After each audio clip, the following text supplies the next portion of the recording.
So we're on page 39 of the Head First book. I'm just going to put that as a comment up here. So we need to import a library, just like Turtle, that lets us do accesses to the web. URL stands for Universal Resource Locator. And that's actually what this bar up here in your browser is called. It's called a URL.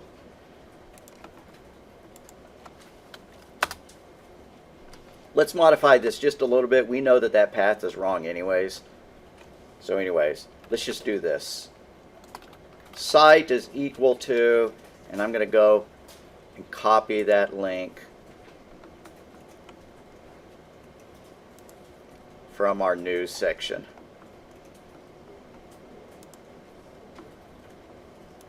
Just copy it and paste it. Or if you feel like typing it in, you'll be my guest. That's pretty long.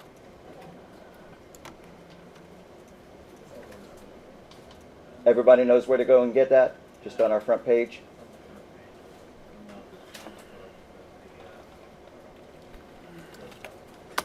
Yeah, just go into D2L, the front page, it's the top news. Copy and paste that. Put quotes around it. I'm going to assume you're doing that, so I'm not going to leave the whole URL up there. Here's what that page looks like, by the way. Welcome to the Beans R Us pricing page. The current price of coffee beans is $5.59.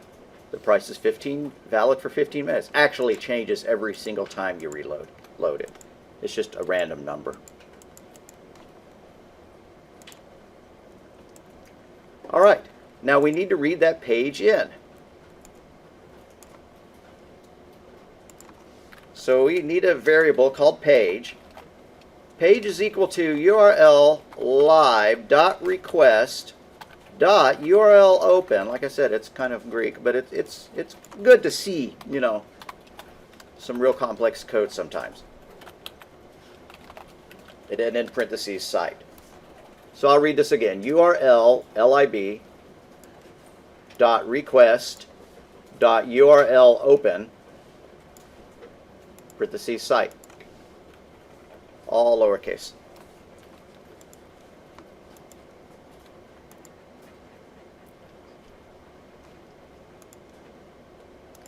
All right, we're going to make another change here. Text is equal to page.read, parentheses in parentheses. And then text equals text.decode, parentheses, quote, UTF, Universal Text Format 8.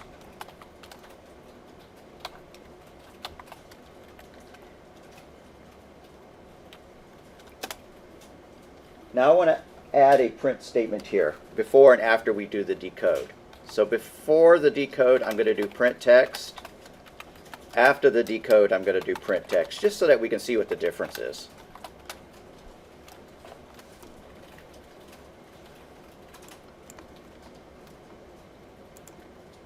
Save it, call it Starbuzz, or Buzzkill, or whatever you want to call it.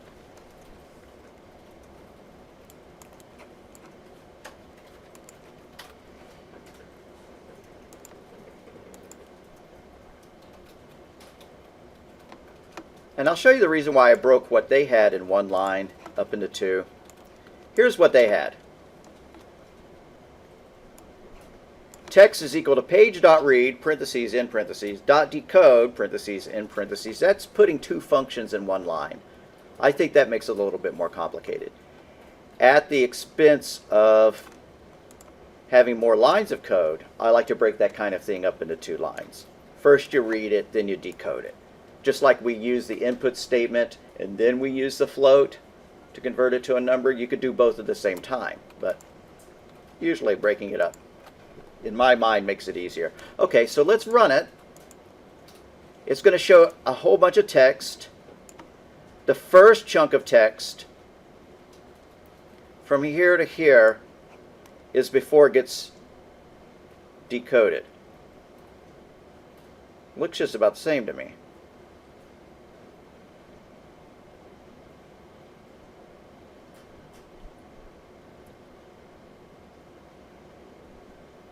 The second chunk of text is after it's been decoded. I'm not seeing a lot of differences, but whatever. What the decoding does is it reads it in from the internet in a specific format that is not ASCII text. I don't recall if we talked about ASCII text much. And then the decode changes it into ASCII text so that Python can work with it better. All right, so what we're looking at now is the actual contents of the page, the actual HTML of the page. You can always see that HTML by right-clicking and doing View Source. So like if I go back to that page and do View Page Source, I see all that HTML. So this is the language in which web pages are built. You can see that there are these things called tags. Tags are the things that are enclosed in the angle braces. And then usually for every tag there's a closing tag. Like P means the beginning of a paragraph, and then at the end of that there's a closing tag, which is a /P. Here this is going to be bold, so they preface it with a word strong, which makes everything between these two tags bold. And then to end it, they put /strong. So that's an open tag, that's a closed tag, that's an open tag, that's a closed tag. That's just to give you the idea. You may have already looked at HTML before, but you may not have.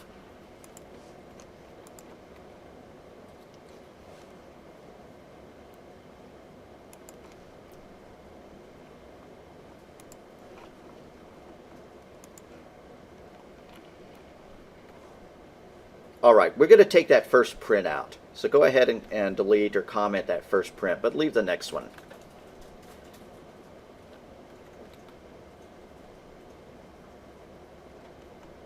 So we run it, and it doesn't look so hot. You know, the user doesn't want to see a whole bunch of gobbledygook. Instead, we just want to know the price of coffee. So we need to search this string. We need to extract from this string the price of coffee. The cost is embedded inside all that HTML. We can see that there's a $sign there that prefaces the word, the cost. So a string is actually a series of characters. This is at position 0 in the string. That's position 1, that's position 2, that's position 3, that's position 4, and so on. Everything that's in that web page is all contained within one string called text after we read it in. It'd be nice if it was broken up into, you know, lines maybe or whatever, but it's all just one text.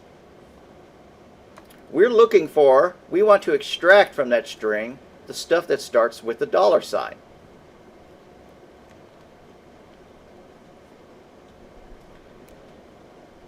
So if that's the 0th position, that's the first, that's the second, that's the third, and so on, well, the price is way down there.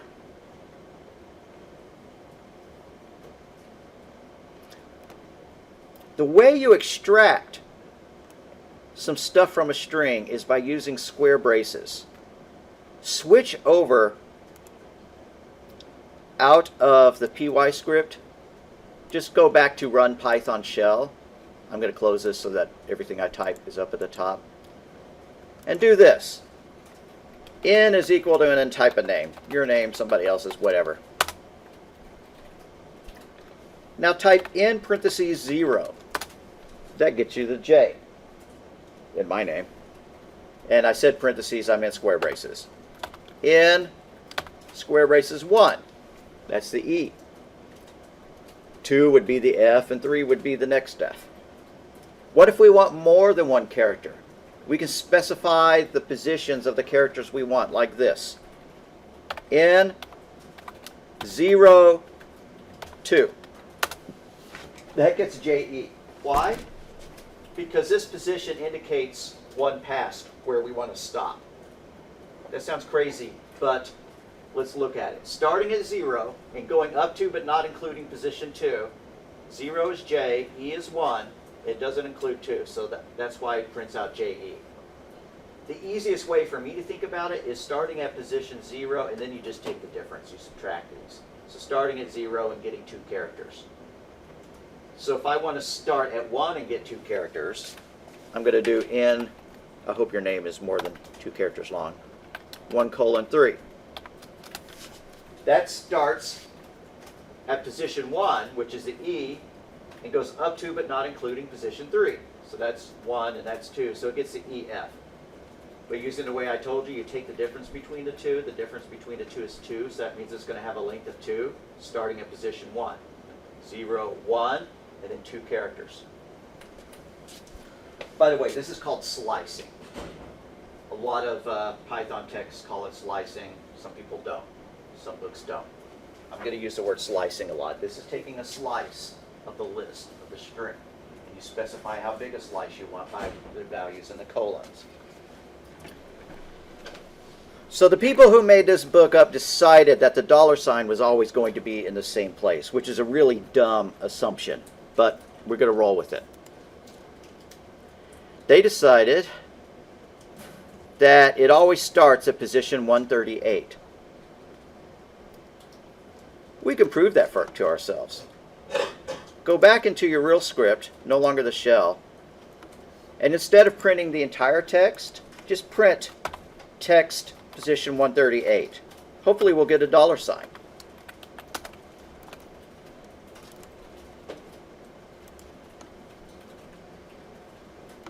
I think I forgot to get rid of one of my prints. Someday my prints will come. Here we go.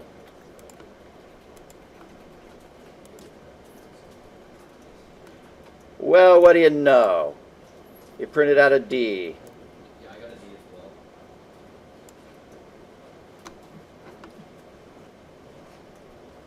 Maybe I did something wrong. Let's go look at the text again.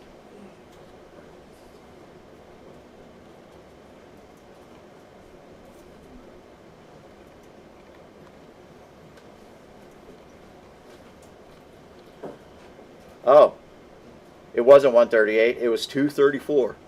Change it to a 234.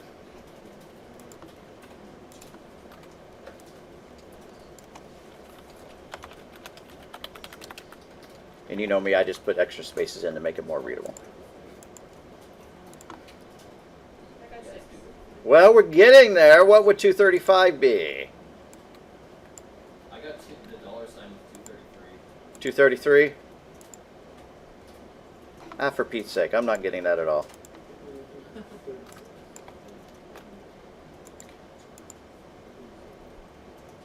$233 for me. Did somebody say 234?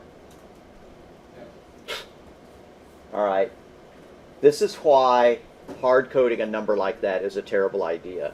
If anybody goes in and makes a single change to that page, it messes those numbers up. So really what we need to do is find the position of that $sign. Let's figure out how to do that. Search string index Python.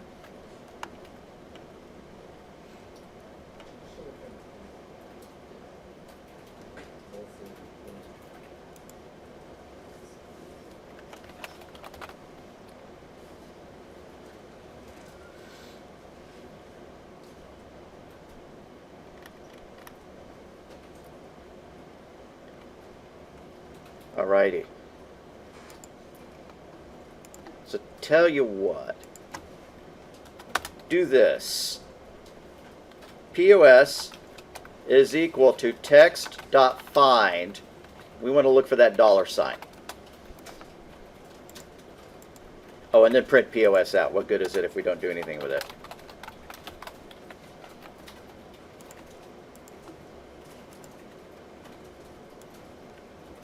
It says 233 for mine, which we had proven experimentally, at least on mine. So we can start at 233. And I guess we're going to make the assumption that the price is always 4 digits or less. That we're never going to have to pay $10 per pound.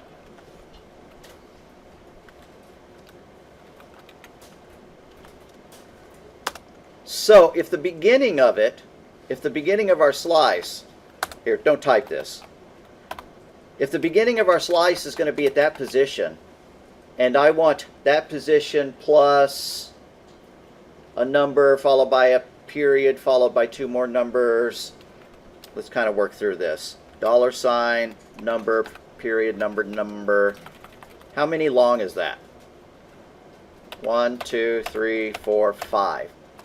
So I want to start at that position. My slice starts at that position, and then it goes up to position plus 5.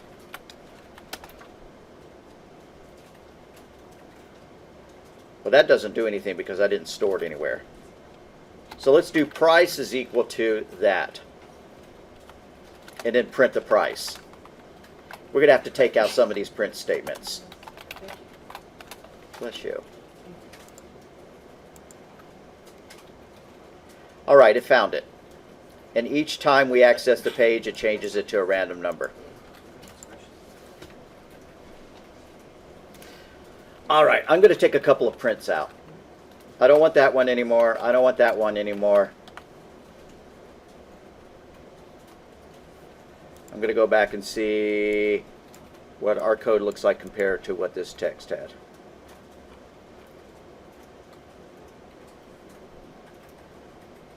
If we wanted to skip the $, right now it's printing the $. I need to change those slice numbers to skip the $. What do I need to do? I don't know if I heard it or not. I'm just going to change the starting point, right? I want to increase the starting point by 1. That'll skip the $. And honestly, what I really ought to do is then turn it into a float. But I'm going to leave it like this so that it still kind of matches their code.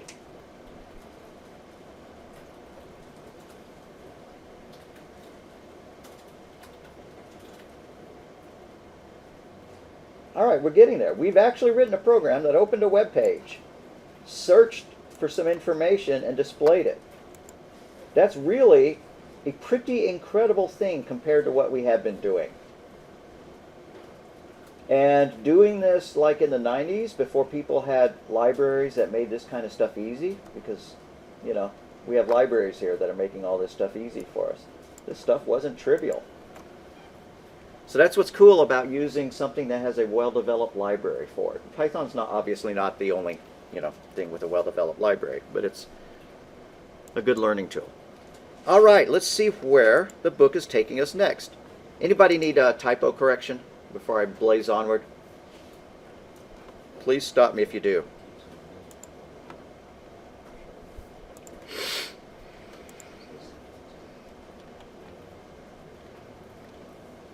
That's great. It's exactly what I need. You have no idea how much time and money this is going to save me. Thanks. We're not going to read that. So I can put any web address into this code? Yes. Feel free to try it out yourself. But if it doesn't have a $, it's not going to do much.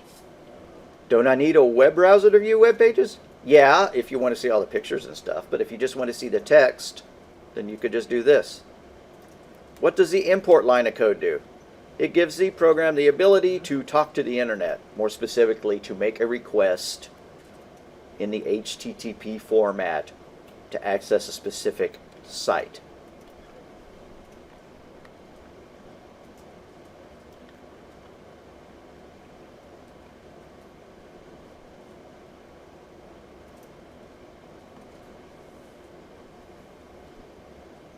Well, that's certainly not going to work. Oh, they're just showing that if you use a different address, a different web page, then the code no longer works. The price is wrong. It's no longer a price because things have moved around. We already figured that out. The price has moved. So we need to search for the string.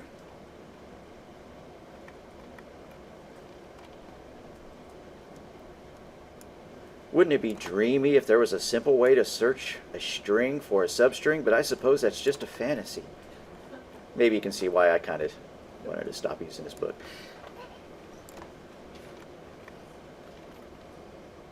All right, so with strings, there's a lot of things you can do. If you want to find out If a string ends with a certain thing, like if you want to find out if a file name ends in .jpeg, you can call this function .ends with. And it'll say, yeah, true or false. If you want to make the string all uppercase, you can do that. That would be nice when we're writing those programs that asks you, you know, do you want to repeat yes or no?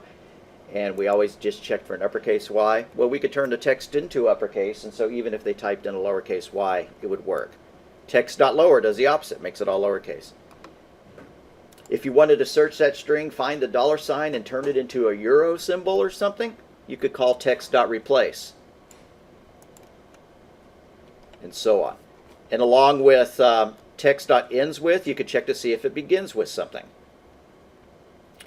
I might be really vain and not want to see any text that doesn't start with my name. So I would do if text.starts with Jeff, then I'd print it out, otherwise not. So they're modifying their code to use the .find method. We are so awesome, we've already done that.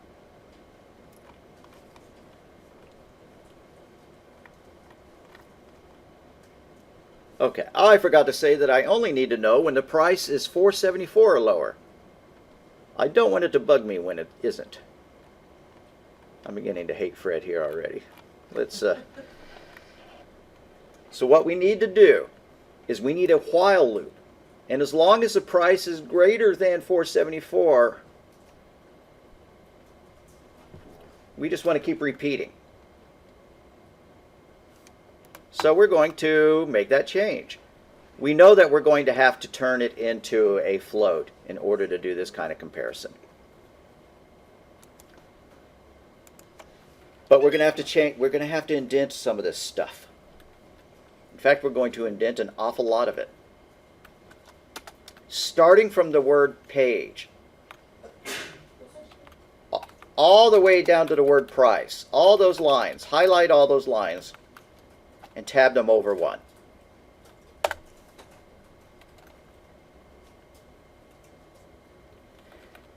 Then we need to add a couple lines up here at the top. Price is equal, we need it to be some really large value. 9,900, 9,000, whatever. And then while price is greater than, their magic number is $4.74. Then repeat this stuff. So these are the two lines of code I just added. You don't have to put the hashtags. And down here, I want to convert the price to a float. Why? Because otherwise I can't do that comparison up there at the top. So just like we've done everywhere else, price is equal to float parentheses price. That's the other new line of code that I added.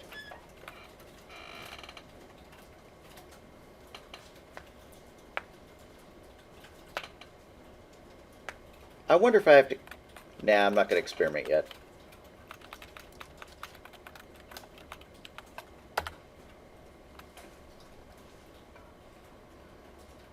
So what this is going to do is it's going to keep repeating the operation until it gets a price we like. And since the price is randomly generated, at some point it should. Now this is kind of a misbehaved program. I don't know if you've heard the term... Oh gosh, why did my denial of service, a denial of service attack, a DOS attack? That's when you get a whole bunch of computers to start hammering a website. It's trying to read data from it at the same time.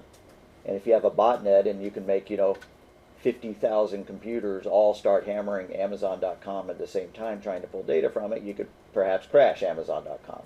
Now they're a huge site and they could probably handle it usually. But that's the idea of a denial of service attack.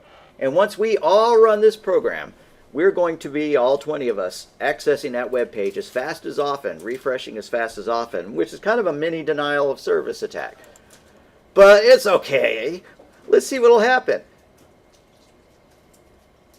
Well, it's never finding the price. I don't like that it's not printing the price. So I'm going to comment that out. And I'm going to tab this print statement over.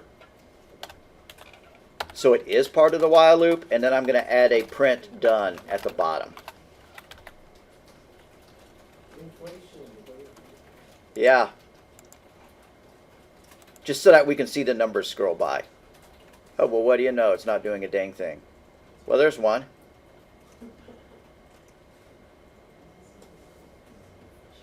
Oh, and then it ran a whole bunch. Anyways, we don't want it to go that fast. We don't want all 20 of us accessing the page as fast as possible. So we want to put in there a pause, so that it's only accessing it every minute. If you were going to leave this running in the background, you might want it to access it every minute. Hopefully they don't change their prices on a less than a minute-by-minute basis.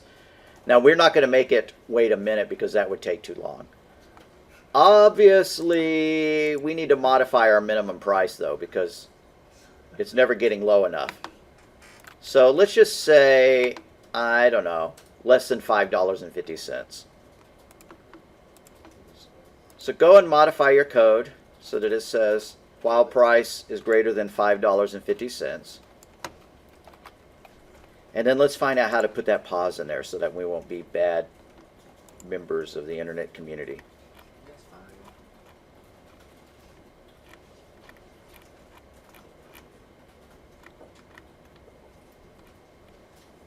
Yeah, here they go. This is great. Now I can get on with the rest of my day. From the Department of Webland Security. You have done a denial of service attack on Beans R Us. We're watching you, bud. Consider yourself on notice. Yeah, I'm sure that it looks exactly like that. All right, anyways, we need to put a pause in there. Scroll, scroll, scroll, scroll. There's a time library that will let us do that, and there's a command called sleep. We put our program to sleep for a specified number of seconds.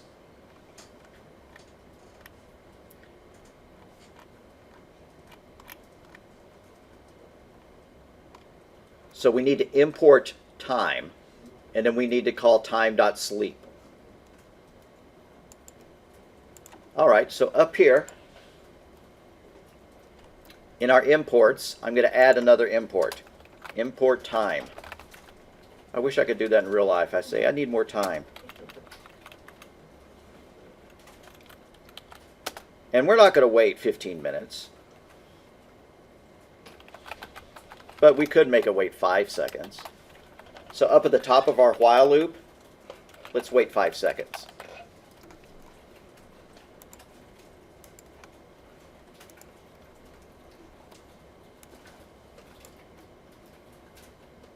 Even 5 seconds seems like an eternity.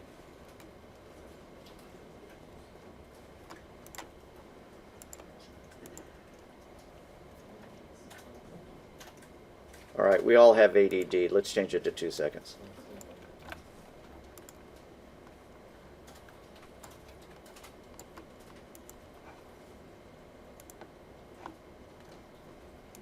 Looks like I used 525 the last time I taught this assignment. But anyways.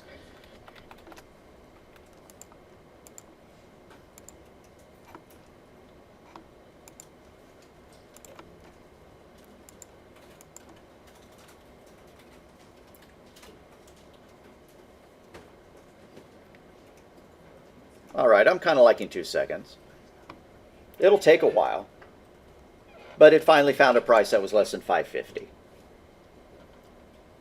So at that point, hopefully we're sitting here watching the code. This is our only job, and when it finally says done, then we call them and place an order. Now that's silly. You would make some kind of automated process. Now this textbook shows you how to write something that would post a tweet when it was done. Now, Twitter doesn't allow you to write programs that'll post tweets like that anymore. Why? Because you could spam them with 1 million tweets in a row. So that part of the assignment no longer works either. Cool idea, though.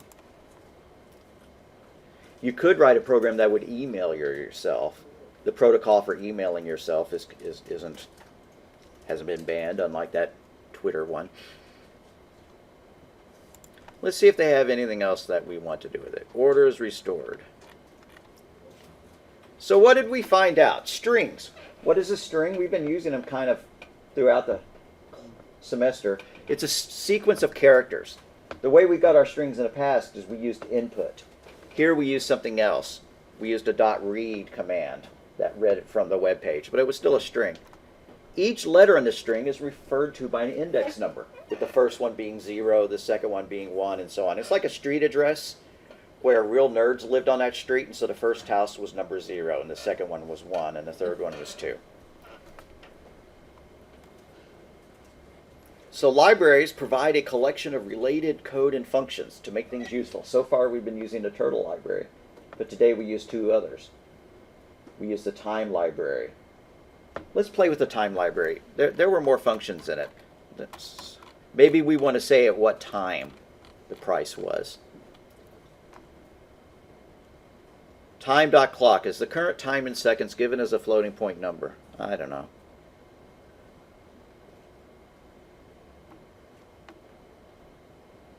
None of these formats the time nicely. Let's try time.gm time. So where we print price, let's also print time.gm time, Greenwich Meridian time, the time in London.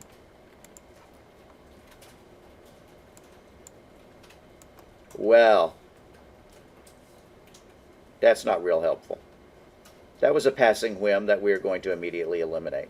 You can see that it's got all sorts of useful information, what the weekday is, what day of the year it is, how many seconds, whatever. But nah, that's not too useful. Forget that library. Take that change out. There's probably an easier way to do it, to get it to just print, you know, a nice time right now.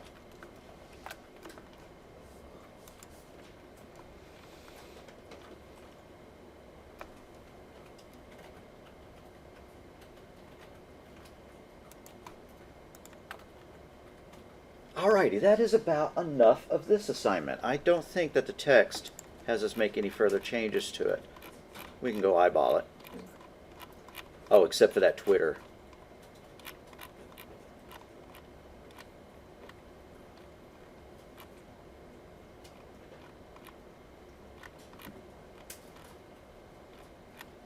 Alright, yeah, it goes on to something totally different at that point. Is there anything we could do to make this better?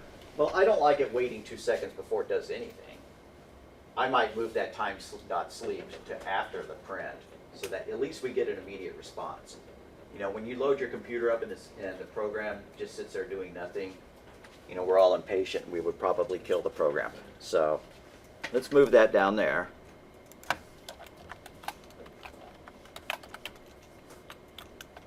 Time.sleep.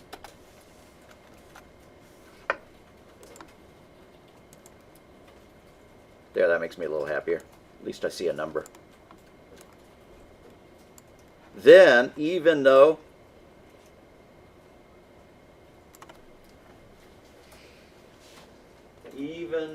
this was an acceptable price, it didn't sit there and slept. And if a real employee found the right price and then went to sleep, we'd be mad at them. So, let's make a couple more changes. Let's find out the minimum price. So instead of $5.50 being our price, we need to do some stuff up here at the top. So let's add some code up to the top to ask for the price. Print, what is the target price?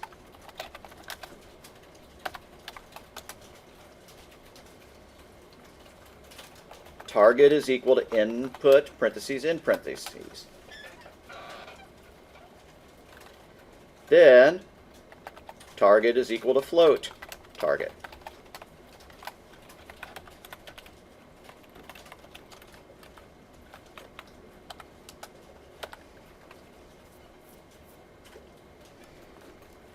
Change that 550 down here to the word target.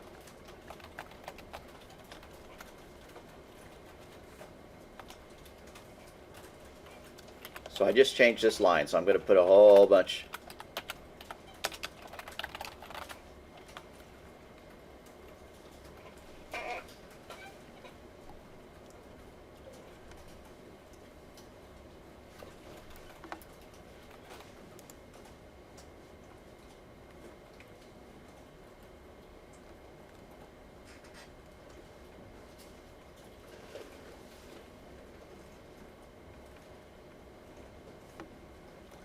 Then down here, where it says sleep, we only want to sleep if we haven't found our price yet.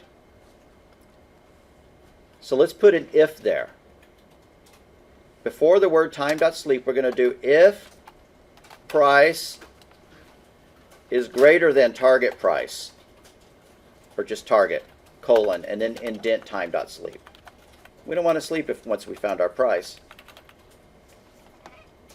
So these are our new changes as well. I'm going to take out the other comments.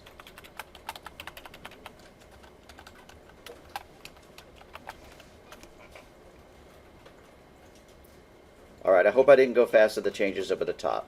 I figured that y'all knew how to do this.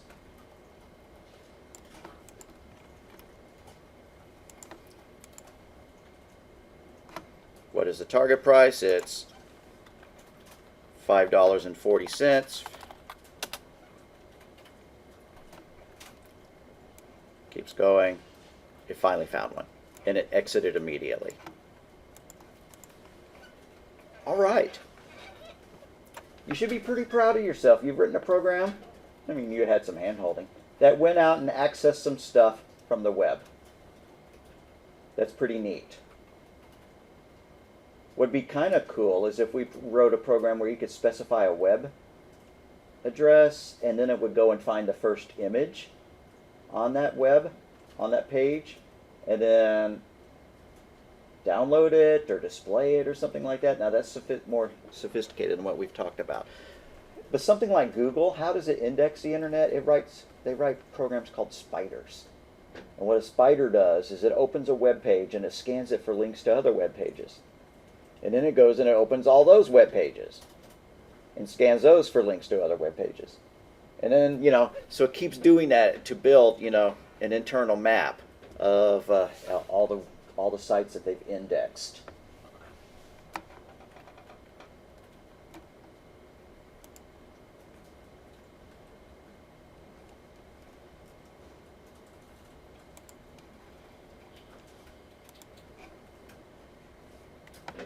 I closed that text. Did everybody get it up and running, or does anybody need help typing? Okay, let me bring it back up.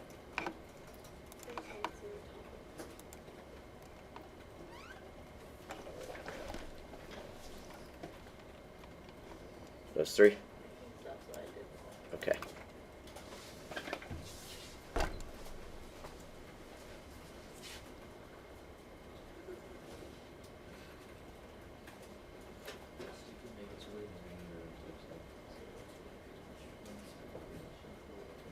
Oh, lowercase b. Yeah. Got it.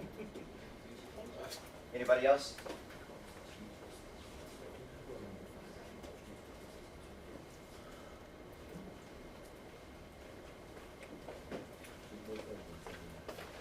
Now, I'm not going to ask on an exam for you to write a program that'll access a web page, but I want you to have the experience of doing this, and we may do a little bit more along these lines. One of the other things we're going to do is to use Python to make our own web page. No, not our own web page. To make a graphical application. So far everything we've done has just been text, but it'd be neat if it opened up and there were actual buttons and stuff to print on it. And that Head First book also will teach us how to do that. So let me go eyeball.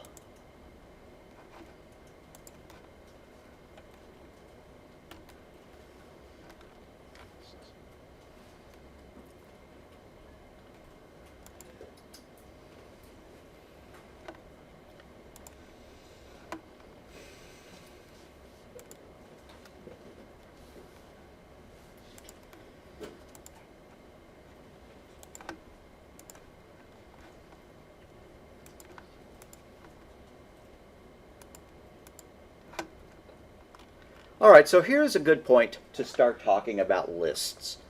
A string is a list, really. It's a list of letters. But we can make other strings too.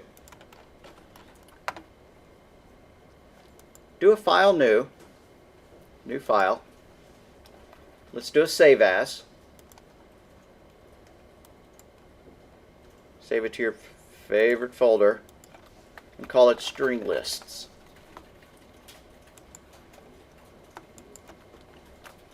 The way you define a list is with square brackets. So like, let's make a list of books. Books equals, and let's put some titles in here. Let's pick some of the best books of all time, like Twilight.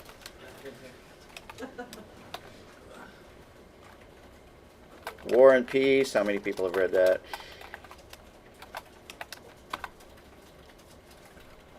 And Where's Waldo? We're covering all the bases. Now, just for grins, let's just print that list. So print books.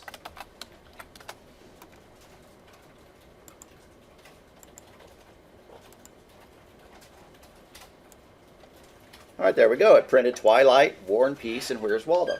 So this one variable called books has actually got a whole bunch of information in it. It's a list. If we want the first element, that's element 0. If we want the second element, that's element 1.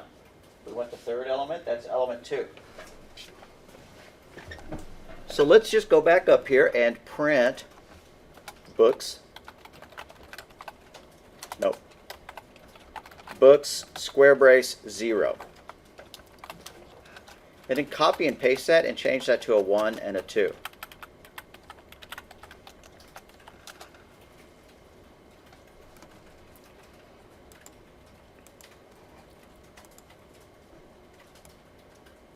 And then it printed all 3 of those books.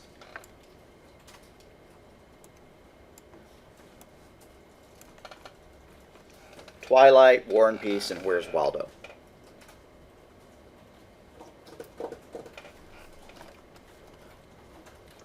Let's go back and open a fresh Python shell. Just close that. Do run Python shell.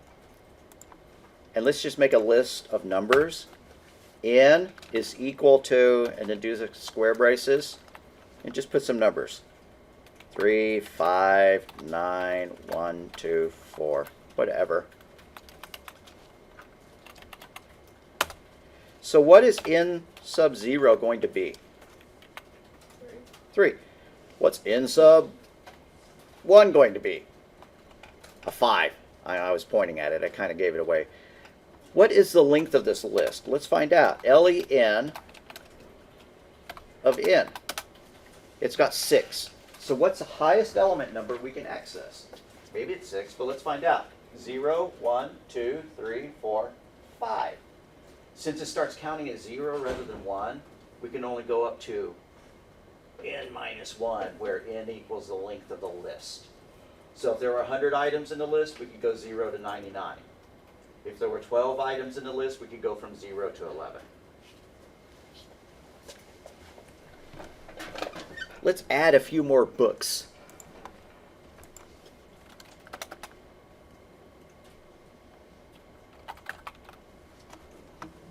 Let me hit my cheat sheet.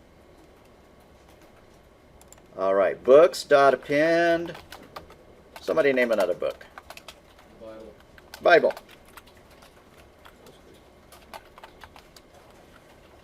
Bible, parentheses, King James Version. There we go. Feel free to just change these to your own books. You don't have to type in the same exact things I do. And another one, books.append.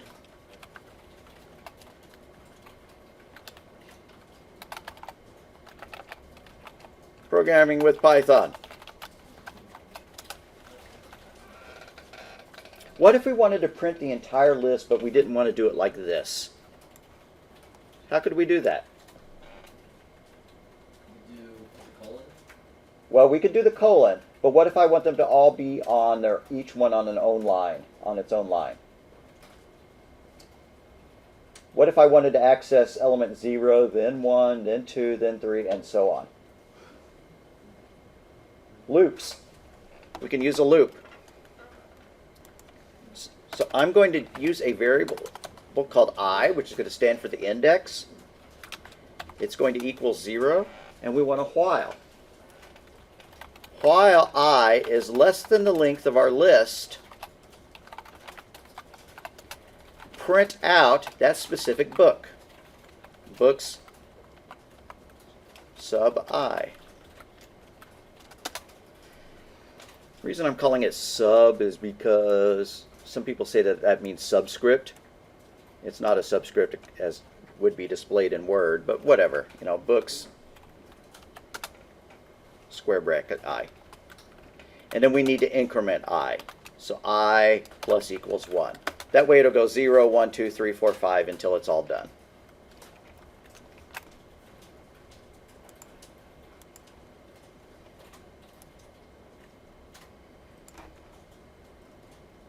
Alrighty, I think it worked. Twilight, War and Peace, Where's Waldo, Bible, Programming with Python. It's getting confusing because we have a lot of prints up here at the top. I think I'm going to comment out those prints.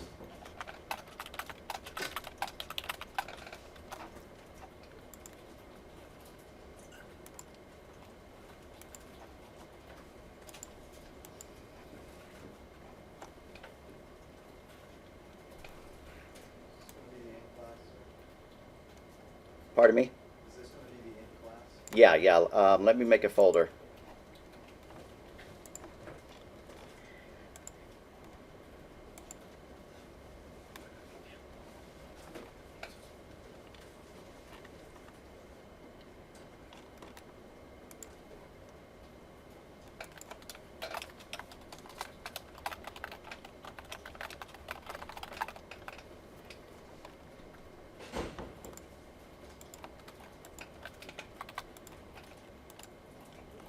All right, if you need to leave early, there is an in-class folder now called Starbuzz and String Lists.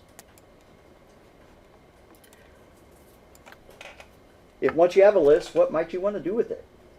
I don't know, besides just listing it off. Maybe we want to sort it, open a file and write to it.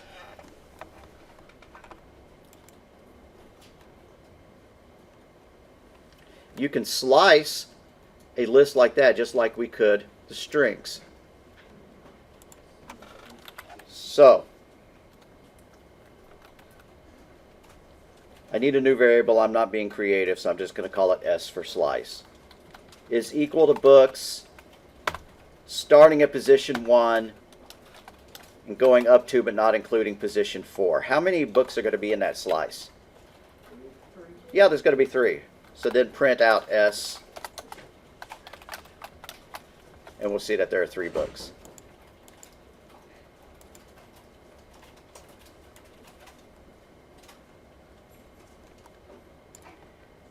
Now, a funny thing that Python does that most other languages don't do is that if you want to, you can start counting backwards.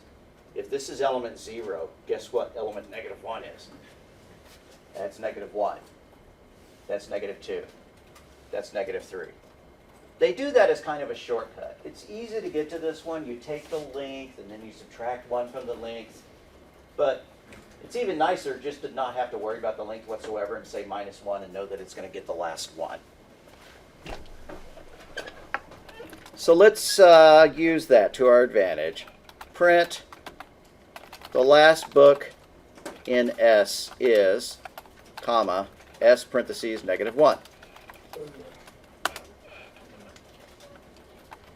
Print the first book in S is, and how do we access that first book?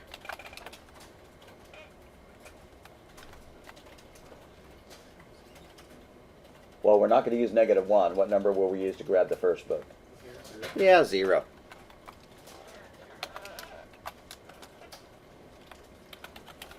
What about the 10th book?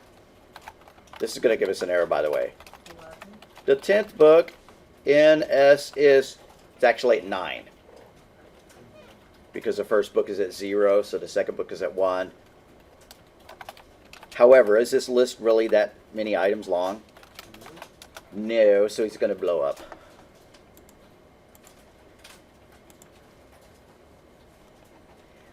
It generates an error that says list index out of range. So you have to be kind of careful when you're working with lists just to make sure that you don't give it an invalid number, 1 past the length.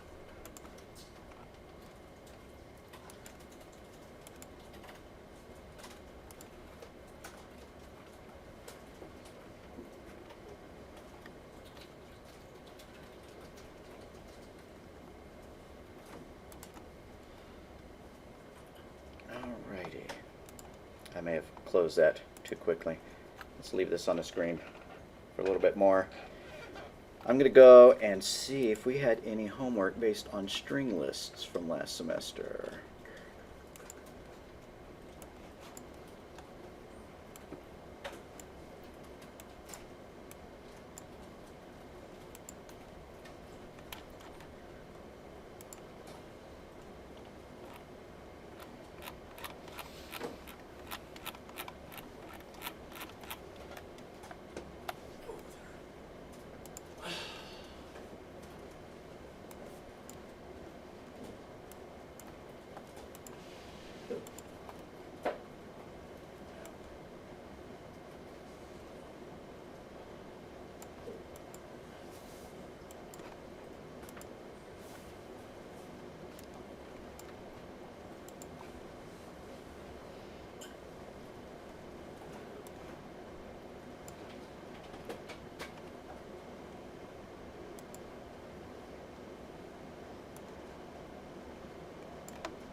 All right.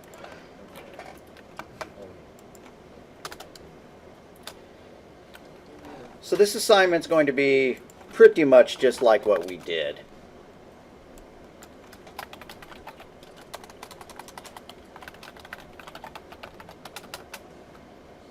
Write a program that creates a list named movies. Have your program add 5 movies to the list. Have your program display the first and last movies.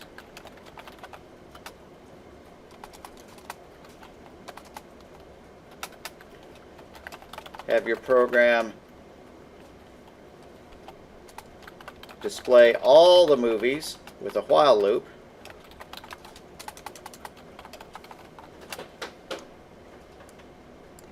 And then lastly, using slices, get a list that contains everything but the first and last movies and print that list.